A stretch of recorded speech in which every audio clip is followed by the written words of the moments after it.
Je vous le disais en titre, Manuel Valls était à Saint-Martin-de-la-Porte pour inaugurer le tunnelier chargé de creuser les 9 km du premier tronçon d'un des tubes du Lyon-Turin.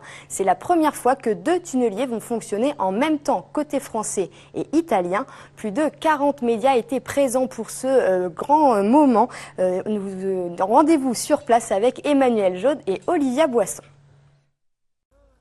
Et oui, bonjour Pauline, l'instant était donc solennel ce jeudi avec la venue de Manuel Valls, le Premier ministre, qui a symboliquement tenu à allumer le tunnelier géant Federica, qui s'est donc élancé aujourd'hui pour une mission de plusieurs années d'excavation. Il s'agissait là d'une visite express, mais qui vient quelque part justifier l'un des investissements les plus importants de la France, de l'Italie et de l'Europe lors de cette décennie.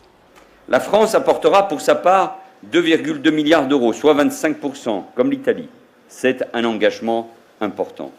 Ce financement devra être sécurisé sur la durée de réalisation du projet, ne pas peser exclusivement sur le budget de l'État.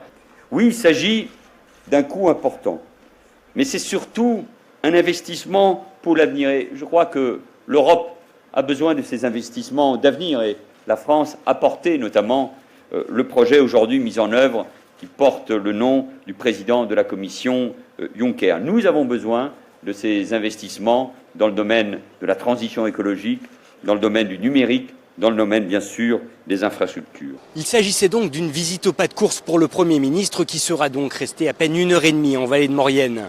Accompagné de représentants de la presse triés sur le volet, inutile de vous dire, Pauline, que TV8 Mont-Blanc n'était pas de cela. Le Premier ministre a donc inauguré Federica, le tunnelier de 2400 tonnes qui s'est donc élancé ce 21 juillet, direction l'Italie. Il s'agissait donc d'une visite organisée dans les moindres détails et sur laquelle il est à noter qu'aucun des manifestants contre le projet n'a tenu à se faire entendre. Je pense que s'il y avait eu une manifestation particulière, ça n'aurait pas été positif.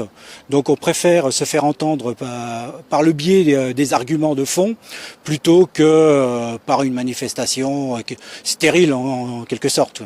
Nécessitant 1 an juste pour sa fabrication, le tunnelier Federica va donc aujourd'hui partir pour une mission de 5 ans.